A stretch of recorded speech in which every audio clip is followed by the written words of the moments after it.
Welcome to Solely Human. I am Brenda Astorino.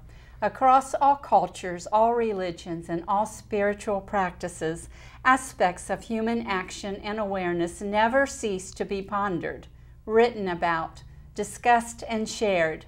Sometimes they are reflected in our societies. Sometimes they are felt from a child's heart or a childlike soul and then expressed in action. We share our deepest desires to be more fully human and find our spirituality beyond religious definitions. This leads to a common thread of love and hope for the future of our earth, our brothers and sisters, our children and our children's children. This is a reach for a better human community. A better human community is the only way to ensure a good earth for our children's children. Today our topic is compassion. Today I welcome Joni Jenkins to speak to us on compassion. Joni is a non-denominational teacher and counselor. After getting her Associate of Arts degree in Alcohol and Drug Counseling and a Bachelor's of Science in Sociology in 1998, Joni worked in the criminal justice system. In 1999, having been focused on human growth and healing, Joni Jenkins had heard the call to meeting people's spiritual and transpersonal needs. I think the word compassion, like love, is something that people just sort of take for granted. They use that word very loosely, and I don't think that a lot of people have really thought about what these words actually mean. Mm-hmm. And you know, I've done a lot of meditating and contemplating on the word love, and I've written articles about what love really is, and I've given lectures. I've done radio programs on, you know, what love really is. Mm-hmm. And I think that it boils down to being in acceptance of all that is. Because every single person on this planet is having exactly the experience that they need to be having in that moment for their own spiritual growth and evolution. And I think the word compassion is a combination of love and wisdom, because when you offer compassion to somebody, you're realizing that whatever experience they're having, no matter how difficult it might seem or how painful or how challenging it is, their soul wanted to have that experience, or God is giving them that experience because it's exactly the experience that they need to have to grow and evolve spiritually, to learn lessons about love, about compassion, about you know, gathering wisdom. And so, you know, I was looking in the dictionary at the word compassion, and it talked about sympathy and mercy, and it sort of had this flavor of almost like feeling sorry for someone. And I just really don't think that that's what compassion is. I think compassion is having the wisdom to unconditionally love and accept somebody as they are, and to have the wisdom to accept the experiences that they're having as being just perfect for them in that moment, and not having any judgment about it. I think what we resist persists, and it becomes bigger and louder and more painful until we finally accept it. And so I think ultimately God is really trying to teach us the lesson that, you know, God is omniscient and you know, omnipresent, omnipotent, all-powerful, all-knowing. It's a divine intelligence that makes the planets orbit around the sun, the grass grow, the flowers bloom.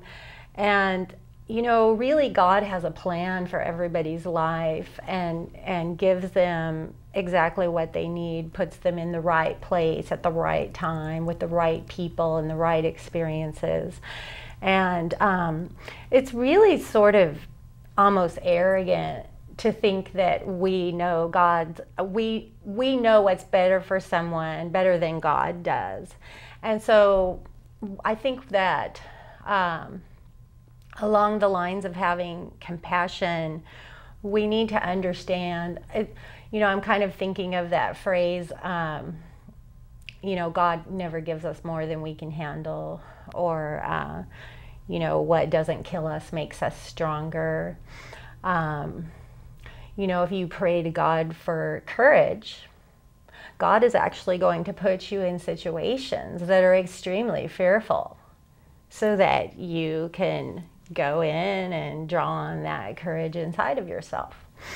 If you pray for prosperity, God is going to give you maybe health and well-being and a strong intellect, or maybe a strong skill like working with your hands, carpentry or artistry or whatever it is, so that you can go out and earn a living. God's not going to just drop money in your lap or give you a money tree.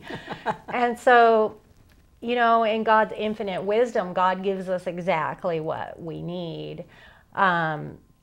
What would you say is the opposite of compassion? Compassion is comprised of love and wisdom. So the opposite of compassion would be like the lack of love and the lack of wisdom. Mm-hmm. It would be not being in acceptance that this person is having the experience that they need to have, and that there's nothing wrong with it. There's nothing to judge. One example that I like to use, I've been called to work with people who are in comas. It's funny. I was invited to this, I guess it was kind of like a study group, mm-hmm. where people were studying what happens to people while they're in a coma. Mm-hmm. And so what they do is they actually track down people who have been in a coma after they have come out of a coma, and then they interview them and they find out what the experience was like being in a coma, what actually happened to them. And most often the people that really had recall of what was really going on while they were in a coma, they said that they were going through a really deep spiritual transformation while they were in a coma that was very vitally important to their spiritual well-being. And if they had to do it over again, they would actually want to go through that experience again. And so along the lines of compassion, I was thinking that I have known people who are in a coma, and people feel sorry for them and feel sorry for their family members. Mm-hmm. And they put all these prayers out to God to bring them out of a coma as soon as possible, because this is such a tragedy and this is so hard on the family. But I think to really truly have compassion is to understand that God doesn't make mistakes, and that this person probably is going through a very profound spiritual transformation that they're going to ultimately be grateful for. And the experience itself is going to make their whole family and all of their friends stronger and wiser and better people because of the experience. And there's nothing like tragedy striking a family to bring the whole family and the community and all your friends together, and to, be kind and loving and supportive and generous. And so I think these kinds of, quote unquote tragedies really bring out the best in people. And if that's not God's will, I don't know what is. I think, in God's infinite wisdom, if we don't choose to be unconditionally loving and accepting and supportive, and not only bring out the best in other people, but reach inside and bring out the best in ourselves, which is to be kind and compassionate and loving, then God is going to put us in situations that force us to do that. And we have a choice. Again, going back to the example of having a loved one in a coma, we have a choice to either be absolutely miserable while our loved one is in a coma and just really fret and worry and stress out that something is really, really wrong, and, you know, beg God to, you know, bring them out of the coma. And, you know, the whole time they're in a coma, that time is going to go, it's going to feel like it's a very long time because you're in a negative space. But if you can find it within yourself to just draw on that love and that wisdom and that compassion and know that this person is going through exactly the experience that they need to have for their spiritual evolution, and just make the experience as positive and comfortable for them as you possibly can.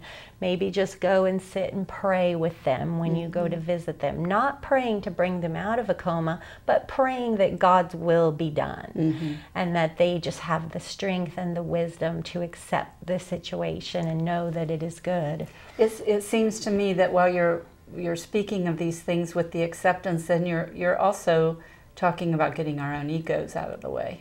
Right. Can you speak a little bit about ego and compassion? Or yeah, well, like I said, I think that we're really in our ego when we think we know what's best for someone better than we think God knows. You know, really, if you think about it, we don't wake up every day and say, oh my gosh, I've got to get up and figure out how to make the planets orbit around the sun every day. Because if I don't, then they're all going to crash into each other and the whole, you know, Earth is going to blow up and life is going to cease to exist. That's actually very arrogant.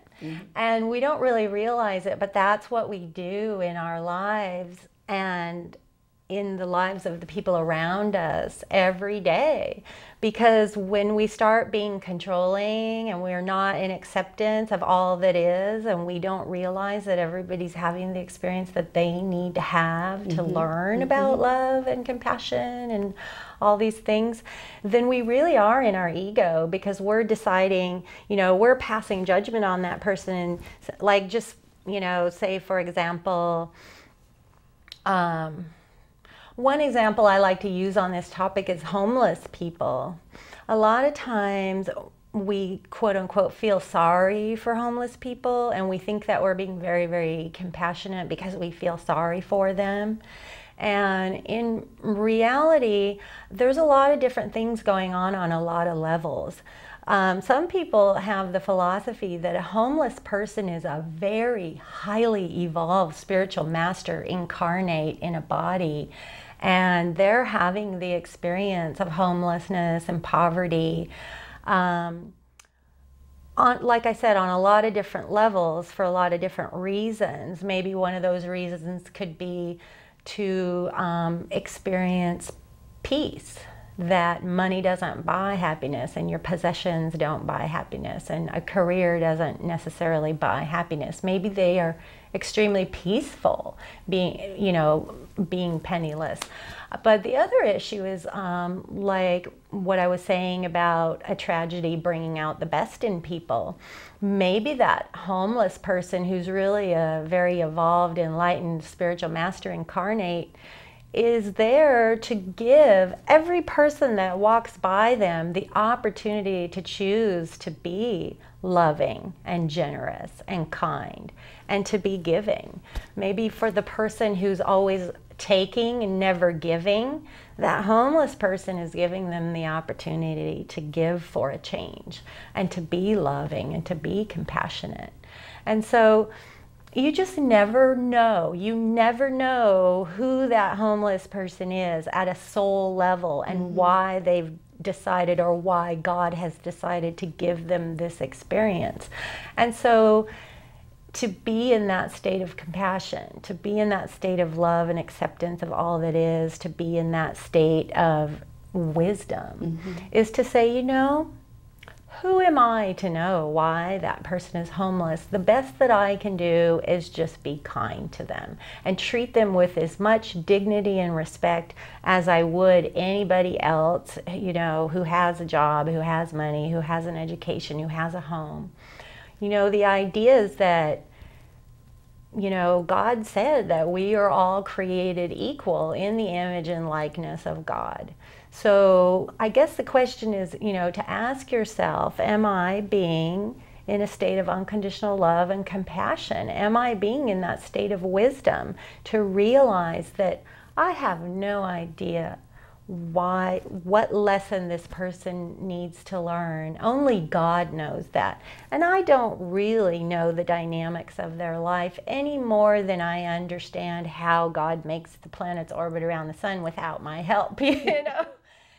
So, you know, it's about getting out of the way, getting out of your ego and saying, I don't know what this person's path or purpose is, or what kind of wisdom and knowledge they're gathering from these life experiences. Only God truly knows. And my job is just to be as unconditionally loving and compassionate as I can possibly be. If someone wanted to, or felt that they wanted to become more compassionate, what kinds of practices help a person to get in touch with being more accepting and less judgmental? You know, I think really just practicing the golden rule and being conscious of whether or not you're treating other people the way that you would want to be treated.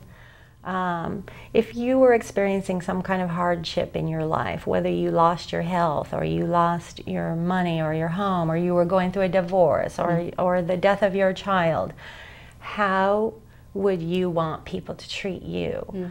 And so in every moment of every day when you're out about in the community, whether you're at the grocery store or whether you're walking down the street, you know, walking past a homeless person or whatever, realize that they are one with God and that God has a perfect plan for them, and that the best you can do is treat them the way that you would want to be treated, and give them the same dignity and honor and respect that you would want to receive if you were in their shoes. And, you know, really think it through. You know, it's a lot of spiritual teachers talk a lot about how it's important to meditate every day, and a lot of people don't really understand why is it important to meditate. I feel like I'm just I'm bored, or it's a waste of time, or I could be doing something else with my time. The reason why meditation is so important is because in order to be a compassionate person and an unconditionally loving person, it really takes contemplation and thought on our part as individuals to say,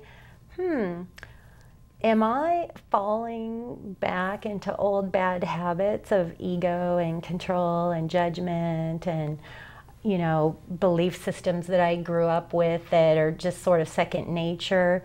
Or am I truly being as unconditionally loving and kind and compassionate as I could possibly be? Am I really truly treating others how I would want to be treated? And so it's kind of like almost like a process of undoing, like a brainwashing, because in our society, we're sort of like brainwashed to believe that it's okay to judge people.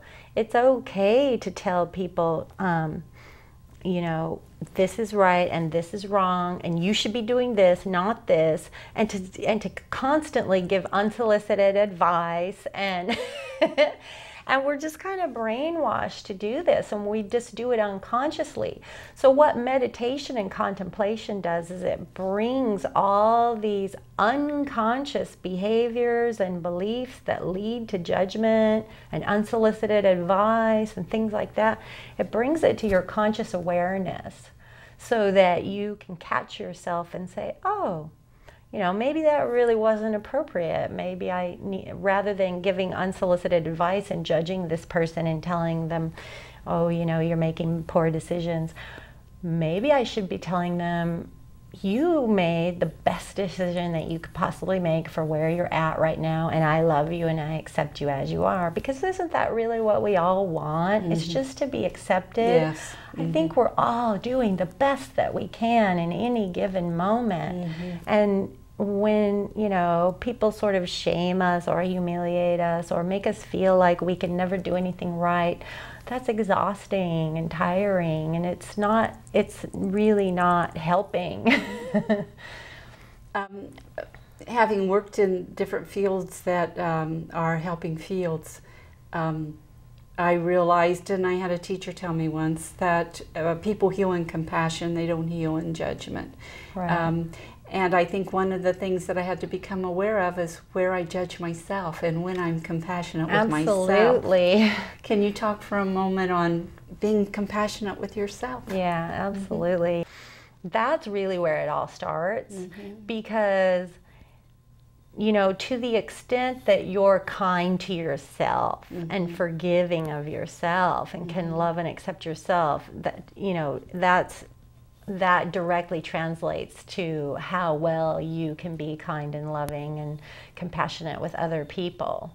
Because, you know, it really does start with the self. It's sort of like emptying your cup and then filling it up with love, self-love, self-compassion, self-forgiveness. And then when that starts overflowing out of you, then you extend it to other people. And so for me, you know, it's a very disciplined, very diligent practice every day of, you know, just all throughout the day, just sort of talking to myself and saying, I want to be a clear channel for love and acceptance of all that is, including and especially myself. And I do that several times a day. I mean, this is really my spiritual practice that is, you know, that I'm practicing. So yeah, for me personally, like, at a very practical level, like, I used to waitress, and I would pull up into the parking lot at the restaurant an extra 5 or 10 minutes early before my shift, and I would just sit in the car and pray, and I would ask God to help make me the clearest possible channel for unconditional love and compassion and kindness and forgiveness and acceptance of all that is, including and especially for myself. And because if you don't have that for yourself, you really truly can't give it to other people. You can give it to them, but there's the power behind it is dramatically diminished. And so I would just sort of, in my mind, I would just kind of scan the kind of negative thoughts I'd been recently having that day about myself. And I would just become aware of it. And I would think to myself, well, gosh, I'm being really hard on myself today because I feel like I need to lose 10 pounds and I don't feel like I love my body and I don't feel pretty. And I thought, how can I go in the restaurant and treat every single person in there like they are beautiful just the way they are? They're acceptable just the way they are if I'm not feeling that way about myself. And so, you know, I've had people say to me that maybe were 20 pounds heavier than me. They said, Joni, if you think that you're fat and you don't think you're pretty, then you must think I'm hideous. And I thought, oh my goodness. And it made me really realize that if I didn't love and accept myself, everybody else didn't feel like I was projecting that love and acceptance to them. By default. Right. And so, you know, like I say, it really is a very disciplined spiritual practice that you have to have that involves meditation and contemplation and just becoming aware and sort of undoing that brainwashing where we just automatically judge ourselves. I'm too fat. I'm not pretty enough. I don't have enough money. My son's not behaved well enough. I wish I had a bigger house. I wish I had a nicer car. I mean, we unconsciously run these tapes constantly, 24 hours a day, 7 days a week, when in reality, God sees us as perfect. God sees nothing wrong with us. God sees that we're having exactly the experience that we need to be having. We're experiencing the body that we need to have, because it's all there for the sole purpose of learning to just be in love and acceptance of all there is, and to just have the wisdom and the knowledge and the love to be able to extend compassion to people who are struggling. It makes me think of a quote by Plato. Plato said, "Be kind, my friends, for everyone you meet is fighting a hard battle." Everybody is experiencing obstacles and pain and suffering in order to learn how to choose love, choose compassion, choose acceptance of all that is. When you're not in resistance anymore, that's really when the rewards of quote unquote heaven, come to you. Everybody definitely has a cross to bear for the sole purpose of learning to be more compassionate, more loving, more kind, realizing that everybody's carrying a cross. Thank you, Joni. And obviously, a good practice every day would be to be kind to ourselves, and then extend, pass that kindness on. Yes. Yes. Be in love with yourself. When you can be totally, madly in love with yourself, then you can be in love with everybody else, and it's easy. Thank you very much, Joni, for being with us today. Oh, thank you so much, Brenda. I look forward to talking with you again. Thank you.